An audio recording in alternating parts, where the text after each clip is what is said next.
Bonjour, bienvenue dans un nouvel épisode de La vie douce avec José-Anne SC. Ça me fait plaisir d'enfin vous retrouver aujourd'hui. On a eu une pause d'épisode, en fait, simplement parce que j'ai été malade. Et dans mon cas, quand je suis malade, un simple et banal rhume me cloue au lit. Et donc là, pendant 2 semaines, j'ai été clouée au lit. J'ai rien fait d'autre que me reposer. Ouais. Et me revoici donc, bon, je dirais pas pleine d'énergie, mais beaucoup mieux. Beaucoup, beaucoup mieux.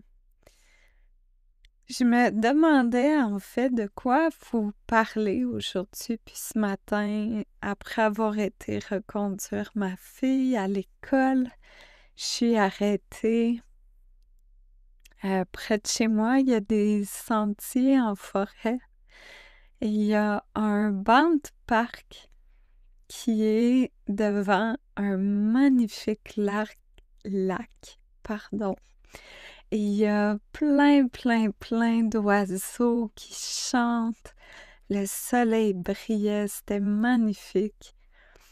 Et j'ai pris le temps d'aller contempler, puis d'aller prier, de demander au Seigneur comment utiliser mon podcast aujourd'hui, de quoi vous parler.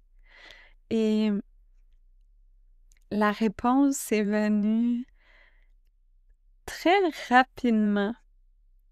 Je pense qu'il est temps que je vous parle de ma foi. Vous êtes plusieurs à me le demander souvent, de vous partager mon parcours avec la foi chrétienne, comment c'est arrivé dans ma vie, comment je le vis au quotidien, quelle différence ça fait dans ma vie.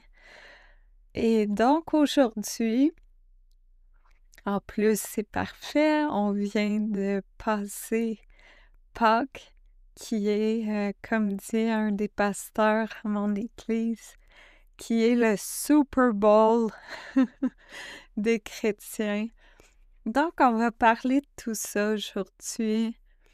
Préparez-vous, d'après moi, ça risque d'être un épisode assez long, en espérant que j'ai pas trop de quinte de tout.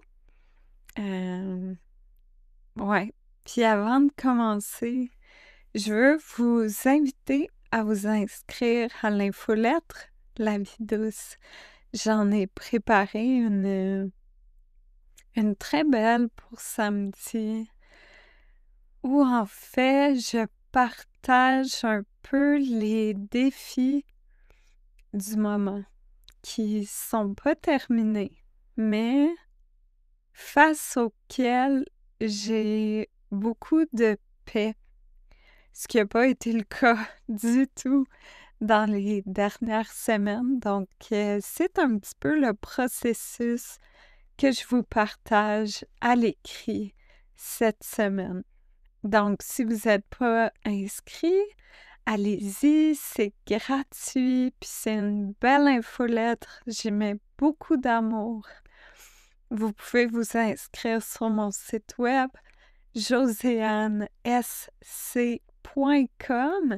et simplement cliquer sur l'onglet Infolettre. Alors, lançons-nous. En commençant, vous savez, c'est pas du tout nouveau. Cette foi chrétienne, c'est relativement récent dans ma vie, sur l'échelle de ma vie, parce que je viens pas d'une famille pratiquante du tout. Comme la majorité des Québécois de mon âge. Mes parents étaient catholiques, j'ai été baptisée, première communion, confirmation, mais à part ça, on est peut-être allé à l'église pour Noël 2, 3 fois. C'était mon expérience avec la foi chrétienne. Euh, j'ai jamais ressenti d'attachement, de connexion. Je me suis jamais considérée chrétienne ou catholique. Jusqu'à l'automne 2021. Donc oui, c'est relativement récent dans ma vie, mais en même temps, c'est pas nouveau. Ça va bientôt faire 4 ans que la foi chrétienne a tranquillement fait son entrée dans ma vie. Comme beaucoup de personnes, en fait, c'est arrivé via une très grande épreuve. C'est souvent, je sais en tout cas pour beaucoup de gens autour de moi qui m'ont partagé leurs témoignages, pas tout le temps, mais souvent, le Seigneur vient nous chercher quand on est au fond du baril. Ça a été le cas pour moi. Septembre 2021, j'ai mon diagnostic de sclérose en plaques primaire, qui est une forme rare, qui est une forme très différente, que les médecins comprennent pas bien. Une forme où il y a très peu d'inflammation, il n'y a pas de crise, les symptômes sont toujours là et progressent continuellement. Et jackpot, chez moi, la maladie est très agressive. L'évolution est extrêmement rapide. En plus, je suis super jeune pour avoir cette forme-là qui se développe normalement plutôt dans la cinquantaine, la soixantaine. Ben non, moi j'ai 33 ans. Quand on me la diagnostique, à l'époque, ma fille avait 4 ans. Et donc, vous pouvez vous imaginer l'onde de choc. L'espèce de tsunami qui est venu détruire et ravager ma vie complètement. Au départ, j'ai vécu énormément de colère. J'ai rapidement sombré dans une dépression. Je vivais beaucoup de sentiments d'injustice. Évidemment, on se dit que ça se peut pas, que c'est quoi les chances. Je m'étais jamais inquiétée de tomber malade. J'étais hyper sportive, en pleine forme. J'avais toujours été en excellente santé. Puis là, ben, boum! Ce grand chamboulement me tombe dessus. Donc, beaucoup de colère, injustice, beaucoup de victimisation aussi. Je me suis repliée sur moi-même. J'ai vécu beaucoup d'égocentrisme et je pense que la maladie fait souvent ça. En fait, on se retrouve à vivre une épreuve que très peu de personnes peuvent comprendre. Donc, chez moi, c'est venu créer cette espèce de sentiment que personne me comprend. Personne ne capte l'ampleur, la gravité de ce que je vis. et c'est venu causer beaucoup, beaucoup de frustration. À l'époque, j'étais à fond dans le New Age, dans l'ésotérisme, dans l'astrologie, dans les cartes, les oracles, les cristaux, les cycles lunaires, les rituels. Ça faisait partie de mon quotidien, c'était mes pratiques spirituelles et en plus, c'était mon travail. J'avais bâti une très belle carrière là-dessus. Sauf que face au drame que je vivais, toutes ces pratiques-là sont très rapidement devenues complètement désuètes et frivoles. Rapidement, pour moi, ça faisait plus aucun sens, ça m'apportait plus aucun réconfort parce que quand tu es face à ta propre survie, puis au début, tu sais, la maladie était tellement rapide qu'on a douté que c'était la sclérose. Pendant 2 mois à peu près, les médecins ont cru que j'étais atteinte d'une maladie génétique super rare qui me laissait à peu près 3 ans d'espérance de vie. Et face à ça, de te faire répondre, oui, mais tu sais, en ce moment, dans le ciel, c'est chaotique, il y a plein de rétrogrades, etc. Quand tu te fais dire ça, c'est comme, non, mais je pense que tu comprends pas.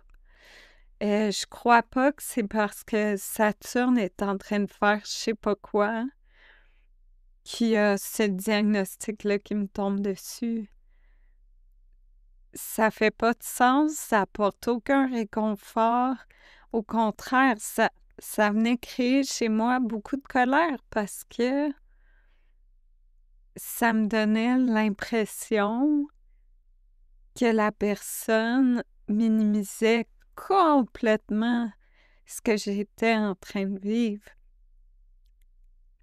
Pareil, c'est pas un rituel de nouvelle lune ou de pleine lune qui allait changer quoi que ce soit. Donc, une à une, toutes mes pratiques de l'époque sont tombées. J'ai arrêté, j'ai décroché, je me suis détachée, je n'ai plus voulu en parler ou en entendre parler, je me suis débarrassée de tout.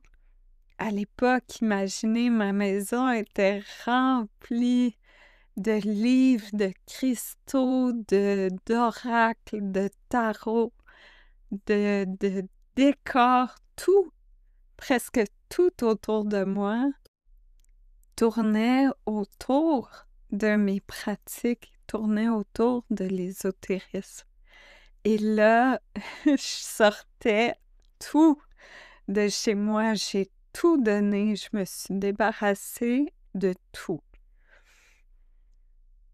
Là, il fallait bien remplacer ça par quelque chose. Ça faisait plusieurs années que je méditais beaucoup, alors je suis tombée là-dedans et je suis tombée dans la loi de l'attraction et ce genre d'univers. Je suis tombée beaucoup, beaucoup dans les enseignements de Joe Dispenza. J'y ai tellement cru.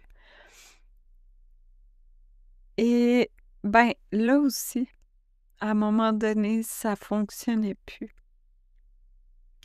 Pas seulement dans ces communautés-là, mais dans le monde en général. du bien-être, du développement personnel, du yoga, etc., il y a des croyances hautement problématiques et qui sont parfois d'une violence quand tu reçois ça, là. Donc, je vous le dis, je me suis fait dire des choses du genre que je guérissais pas parce que je m'aimais pas assez, que je guérissais pas parce que dans le fond, je voulais pas guérir, parce que j'aimais l'attention que la maladie m'apportait. Euh, je guérissais pas parce que je pensais pas assez positif. Je guérissais pas parce que je méditais pas suffisamment ou pas suffisamment bien, etc. Il y en a plein. Et ça, je le j'en parle plus en profondeur dans mon nouveau livre qui sort le mois prochain. J'ai très, très hâte. Je vais vous en parler plus en détail très, très bientôt. Probablement, en fait, au prochain épisode. Mais bref, au début, j'accueillais ça en me disant, ah ben, je vais essayer de, de méditer plus, de faire plus attention à mes pensées. Je vais essayer d'y croire, vraiment d'y croire. Et ben, savez-vous quoi? Je faisais tout à la lettre. Je méditais 3 heures par jour. Je surveillais vraiment assidûment mes pensées. Et malgré tout, mon état continuait d'empirer. La maladie continuait de progresser, puis comme je vous dis, ça allait très vite. Et quand j'essayais d'en parler aux gens dans ces communautés, je sais pas comment les décrire, on va dire New Age. Ces communautés New Age-là, ben les réponses qu'on m'apportait commençaient à me faire beaucoup de mal, puis à me fâcher. Puis à un moment donné, ben comme pour le reste, j'ai complètement décroché.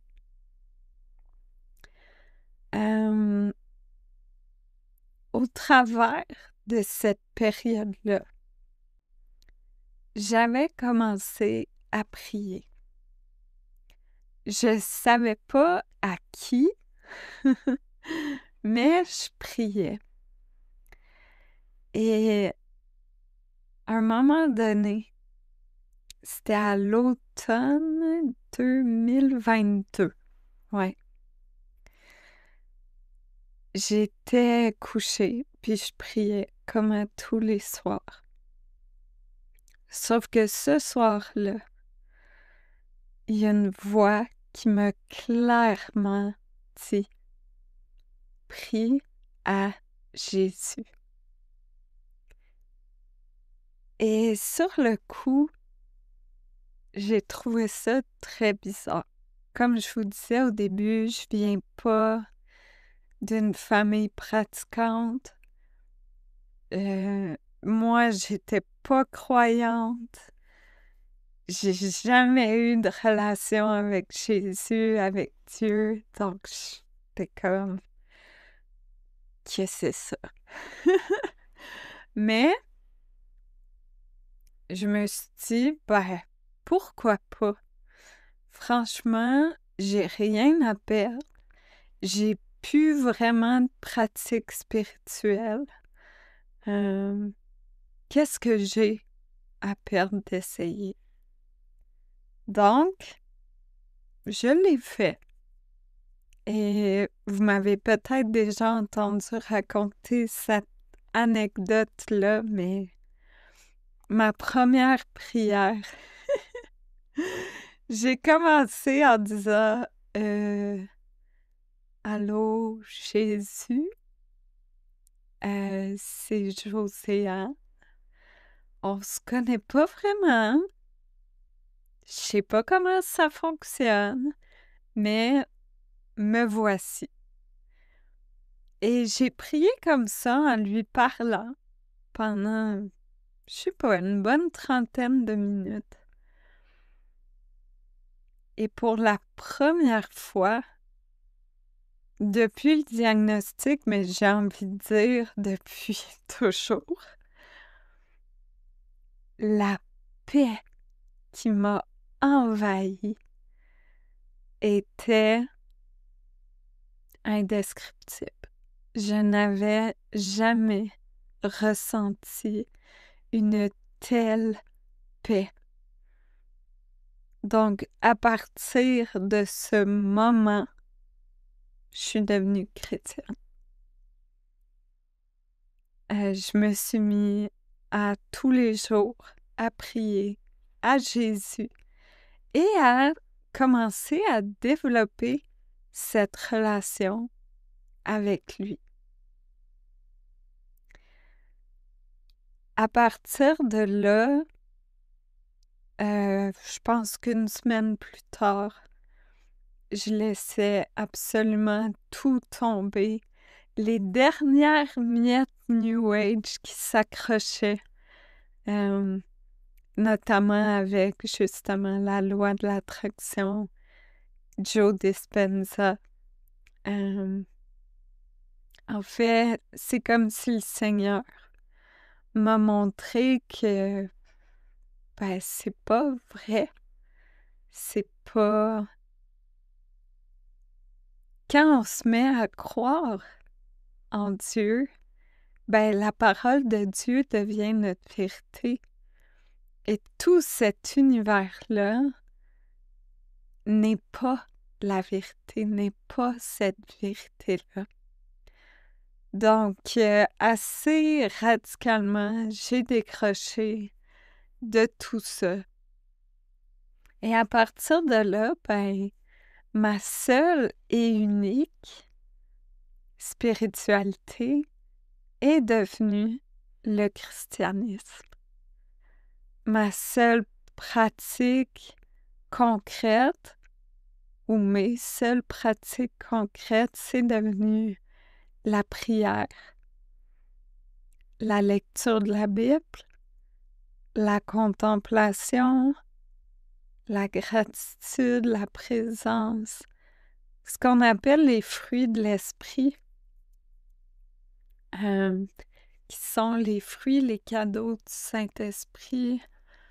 Là, par cœur, je vais sûrement me tromper, mais en gros, c'est l'amour, la joie, la patience, la bienveillance, la tempérance.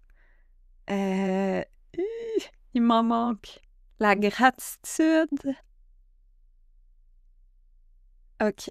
Les autres, faudrait que... Ah, attendez. Je vais mettre pause, puis je vais aller trouver l'extrait dans la Bible.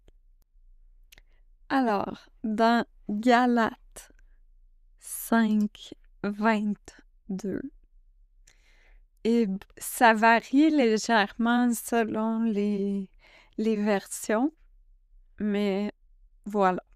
Le fruit de l'esprit, c'est l'amour, la joie, la paix, la patience, l'amabilité, dans certaines versions on dit la bienveillance, la bonté, la fidélité, la douceur et la maîtrise de soi. Ce qu'on appelle parfois la tempérance. Et donc, travailler à cultiver ces fruits-là dans ma vie, c'est devenu un guide, un objectif, un but, ouais. Alors, depuis bientôt, bientôt. J'ai le bientôt facile des fois. ça fait, ouais, 2 ans et demi que je suis officiellement devenue chrétienne. Et là, c'est comme, ma vie a complètement changé. En fait, ma vie comme telle n'a pas changé. C'est-à-dire que je suis encore malade, même que je suis plus malade qu'il y a 2 ans et demi. J'ai beaucoup de handicap, j'ai beaucoup de défis, de difficultés au quotidien. Ça n'a pas changé, mais mon monde intérieur, moi, je suis complètement transformée. Et je continue de me transformer grâce au Christ, parce que on ne peut pas devenir chrétien et rester pareil. C'est impossible. Les fruits de l'esprit que je viens de vous nommer, ben le Seigneur vient travailler ça en nous. Hey, la patience, pensez-vous que j'étais patiente avant? Je vous le confirme, je ne l'étais pas du tout. Du tout, du tout, du tout. Et avec la prière, la Bible, la compréhension des enseignements de Jésus, la compréhension de ce que le christianisme nous enseigne, c'est quoi les valeurs chrétiennes? Et puis, la source de ça, c'est l'amour. C'est l'amour, c'est tellement beau. Puis je me souviens quand j'ai partagé à ma mère que j'étais devenue chrétienne. Ma mère était en fin de vie. Puis c'était important pour moi de lui dire avant qu'elle quitte. Puis je me souviens, j'étais assise sur son lit, puis j'essayais de lui dire, mais j'arrêtais pas de pleurer. Je pouvais pas m'arrêter de pleurer, puis elle disait, ben voyons, Jo, qu'est-ce qu'il y a? Qu'est-ce qui se passe? Puis je disais, maman, c'est que c'est tellement beau, ça me touche au plus profond de mon être, de mon cœur, parce que je sais pas si tu réalises à quel point Jésus est l'amour, puis c'est ce qu'il veut nous enseigner. Puis, tout ce qui touche le christianisme, tu sais, si on... Tout revient à l'amour, tout le temps. Puis c'est ça, j'étais tellement émue, j'essayais de lui partager à quel point c'était beau et c'était en train de me transformer déjà. Heureusement, le Seigneur est venu me chercher avant la mort de ma mère. On a pu avoir les 2 derniers mois de sa vie, 2-3 derniers mois de sa vie, j'étais avec elle, puis c'était doux, c'était paisible, c'était...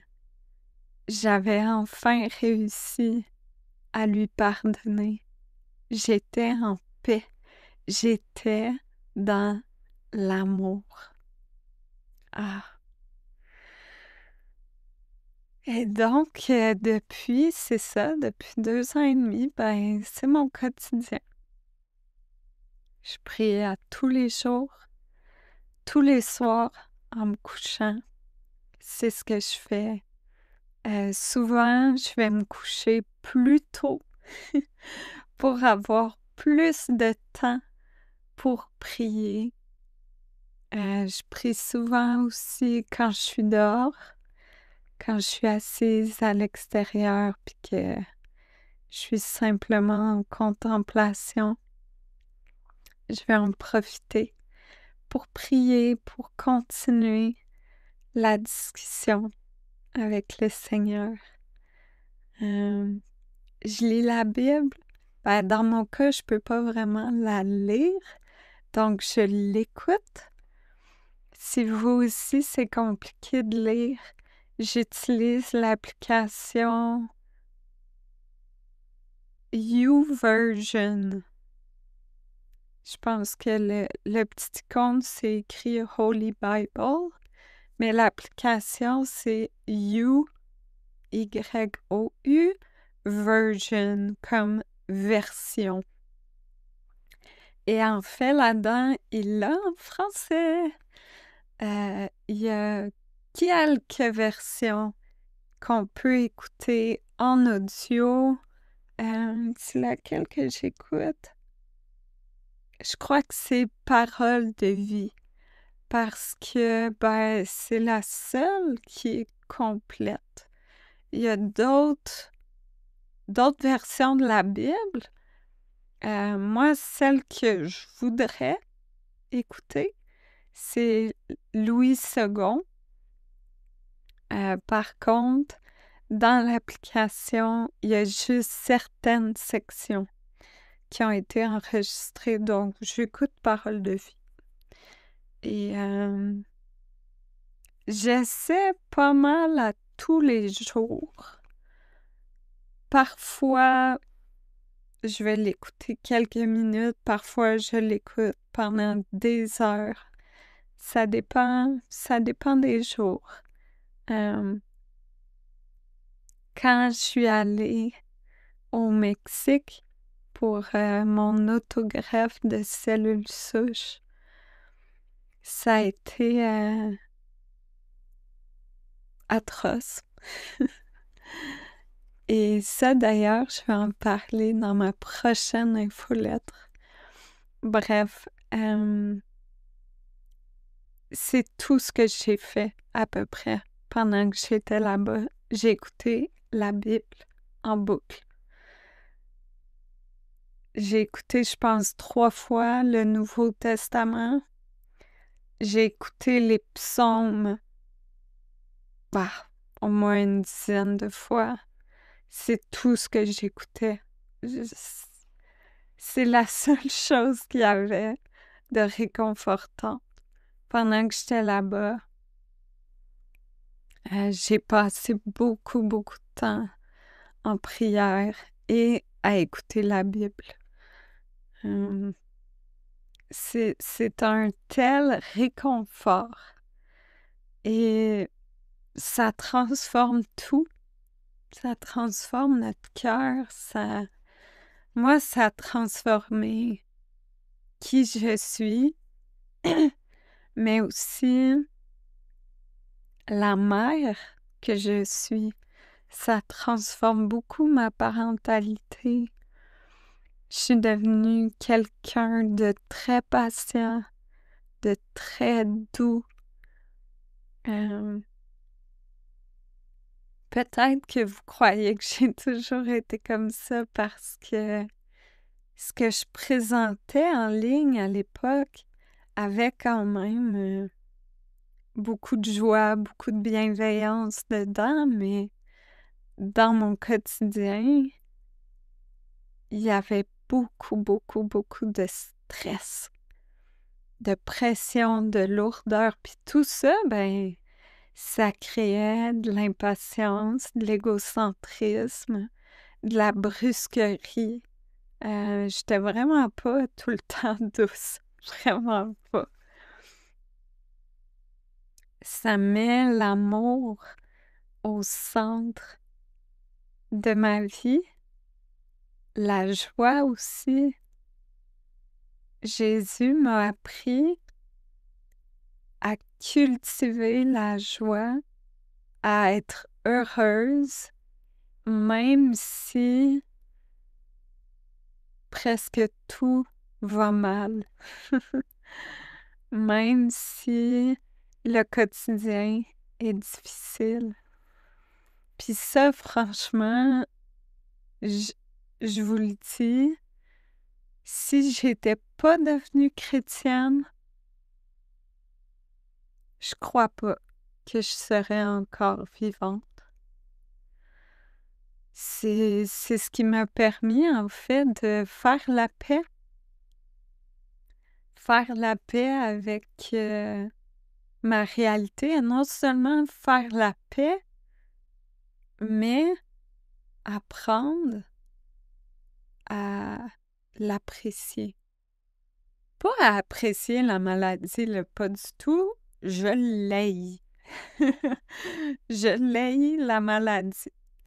Mais à apprécier quand même, à voir, à reconnaître toutes les bénédictions qui me sont envoyées, à être capable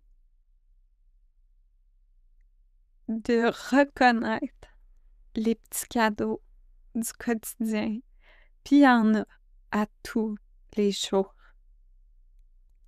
C'est ce qui m'a permis d'apprendre à être vraiment présente, à être dans le moment présent la majorité du temps. C'est ce qui m'a appris à être douce, à... Hey, la patience, franchement, là, ça change une vie. Ça change la parentalité. Je suis pas parfaite, loin de là, mais je suis beaucoup plus patiente qu'avant, avec les autres, avec ma fille. Et c'est ce qui m'a aidée à faire la paix, comme je vous disais, parce que avant que je croie en Dieu et tout ce que ça implique, je croyais en tout et n'importe quoi. Et face à la maladie, c'était difficile de me dire, bon, ben, c'est ça qui est ça. Peut-être, à l'époque, je croyais à la réincarnation. Je me disais, bon, ben, j'espère que la prochaine vie va être mieux. Mais il y avait quand même une immense lourdeur puis une immense frustration à croire ça. Je me sentais complètement flouée, trichée. Je trouvais pas ça juste. Et, ben, croire en Dieu, croire en Jésus, qui est notre sauveur, ça fait que maintenant, je crois au paradis. Ça fait que je crois qu'après ma mort, je vais avoir la vie éternelle avec Dieu et avec les gens que j'aime, qui sont croyants aussi. C'est tellement réconfortant de me dire, hey, quand ça va être fini, je vais faire la fête. Je vais faire la fête pour l'éternité, dans l'amour inconditionnel. Je vais retrouver mes parents. Je vais être avec Clara pour toujours. Et ça apaise tout. parce qu'on réalise que la vie sur Terre n'est pas la finalité, n'est pas l'objectif. C'est juste la préparation à ce qui vient après, qui est le cadeau ultime. Et ça, ben, ça m'apporte beaucoup de paix. Ça m'apporte beaucoup de paix aussi de lire la Bible, lire la parole de Dieu, qui nous montre à quel point Dieu nous aime et Dieu veut ce qu'il y a de mieux pour nous. Dieu a un plan absolument merveilleux pour chacun d'entre nous. Puis ça aussi, ça m'apporte tellement de réconfort parce que lui est parfait et lui sait. Il sait ce qu'il y a de mieux pour moi. Et moi, je pourrais jamais, par ma propre volonté, par mon envie de contrôler, je pourrais jamais avoir une vie qui s'approche un tout petit peu du plan merveilleux que Dieu a pour moi. C'est beaucoup de paix aussi parce qu'on lâche prise. Moi, en étant devenue chrétienne, j'ai réalisé en fait que ben, je contrôle rien. Je contrôle ben, un peu mes pensées, je contrôle mes réactions, mes émotions. Je contrôle moi, mais sinon, là, je contrôle absolument rien. Puis, depuis que je suis chrétienne, j'ai eu tellement d'exemples où moi, j'essayais de contrôler. Puis, qu'est-ce que ça a donné comme résultat?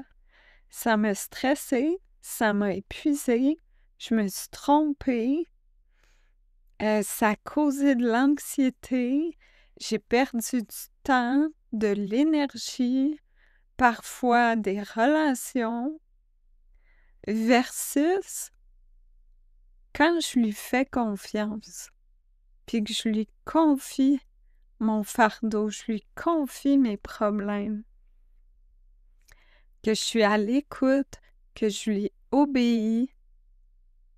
Qu'est-ce que ça apporte?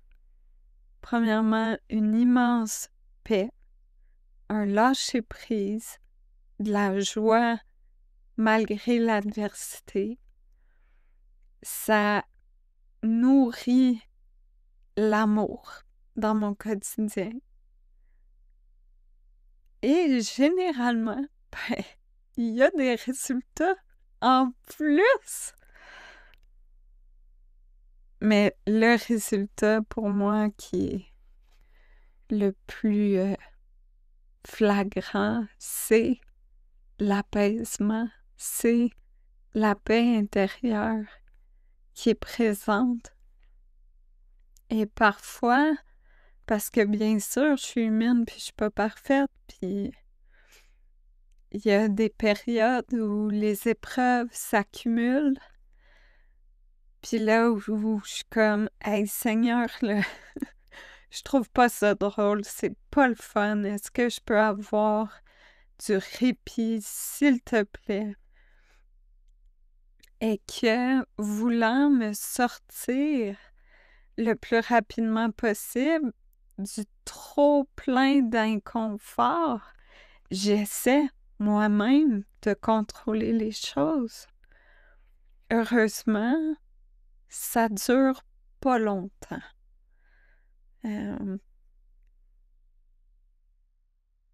Aujourd'hui, je me perds dans ces vieilles habitudes-là pas trop longtemps. le Seigneur me ramène dans sa paix et dans les fruits de l'esprit. Et je peux rapidement recommencer à être bien, à être tout simplement bien. Sinon, vous me demandez souvent aussi, est-ce que Clara est chrétienne? Oui, elle est chrétienne et la foi d'un enfant, c'est vraiment magnifique. On a beaucoup à apprendre d'eux. On va à l'église à tous les dimanches. Clara aussi, on va dans une église où il y a une école du dimanche. Elle a beaucoup de plaisir là-dedans. Elle a des amis. C'est vraiment bien. Je vais dans une église qui est protestante. Pourquoi? Ça s'est fait naturellement comme ça.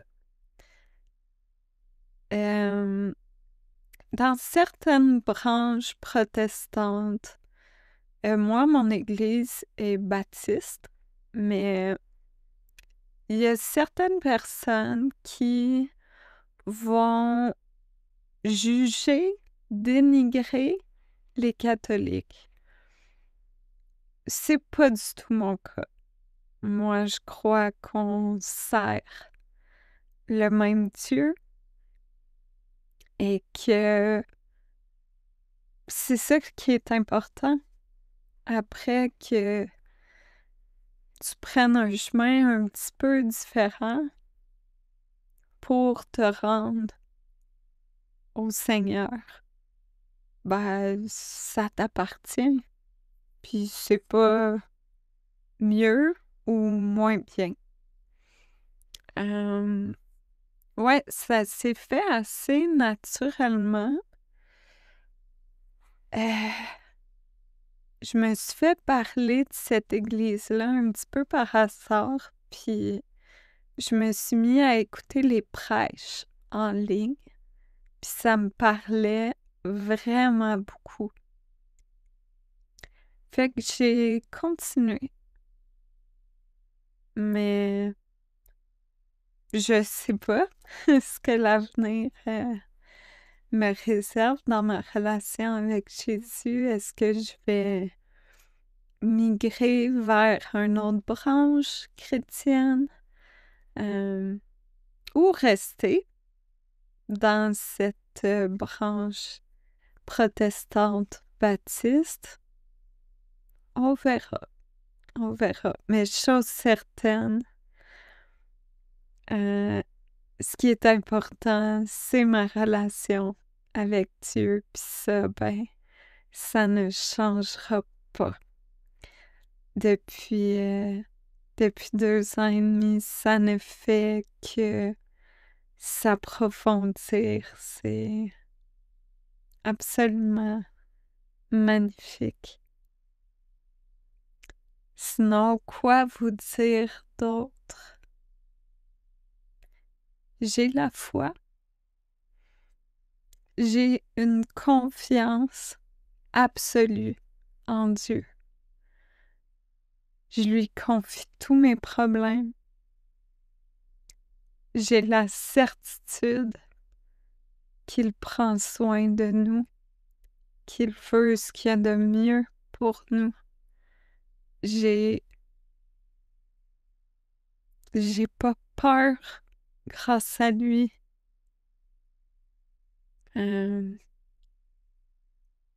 Ouais, c'est incroyablement réconfortant et soulageant de croire que on a un Père céleste qui s'occupe de tout, qui s'occupe de nous et que on ne porte pas le poids de notre fardeau.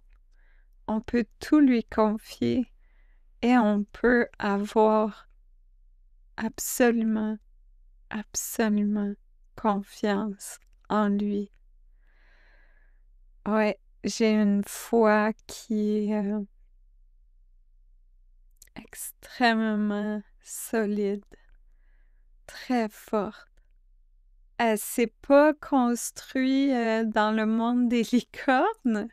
Elle a été forgée dans le feu à travers l'épreuve, mais elle est extrêmement précieuse, extrêmement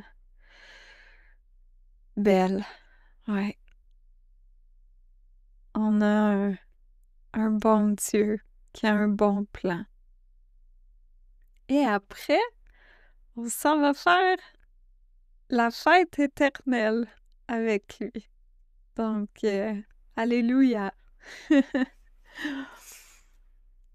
Écoutez, ça fait un peu le tour de mon parcours avec le christianisme.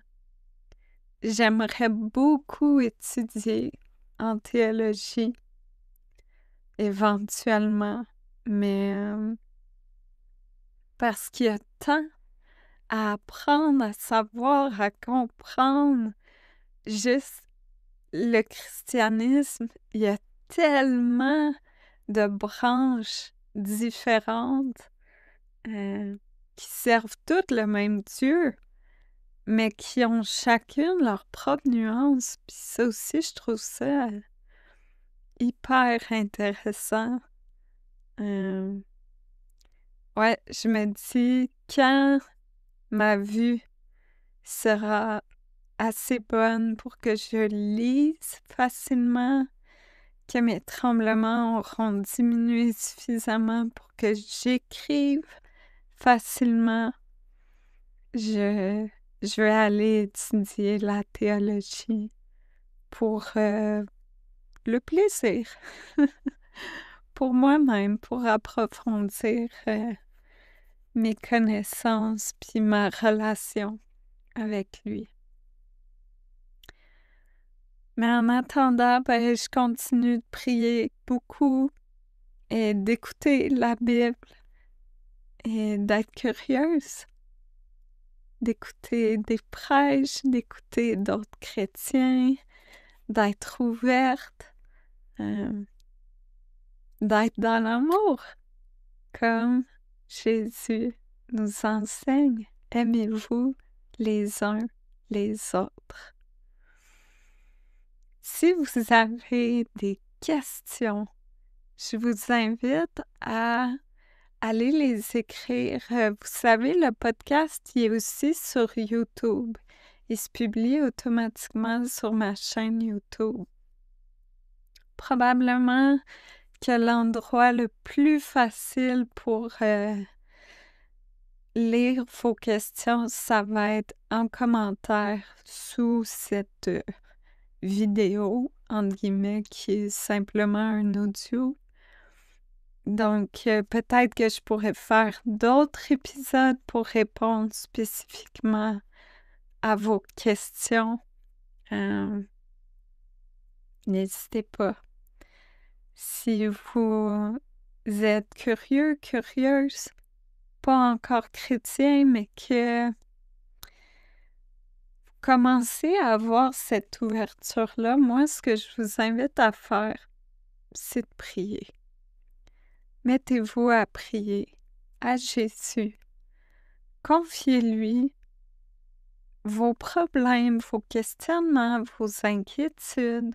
Demandez-lui son aide, puis demandez-lui de vous guider sur ce chemin-là de la foi.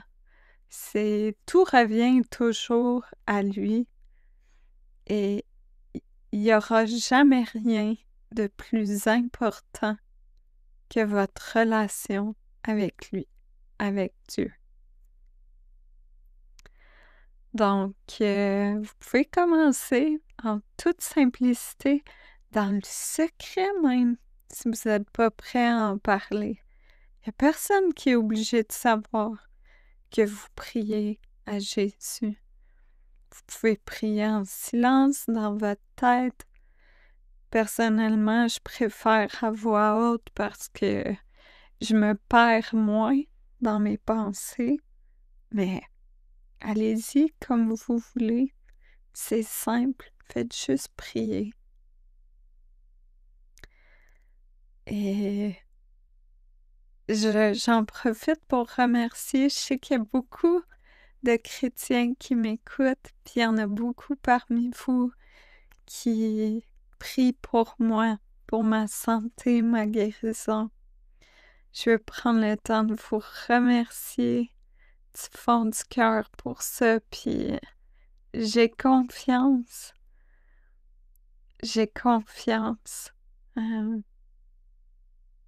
Et si c'est pas sur terre, ben on va se retrouver au paradis, puis là je vais être en parfaite santé pour l'éternité. Et sur terre, ben j'ai confiance que peu importe les difficultés, Dieu est à mes côtés.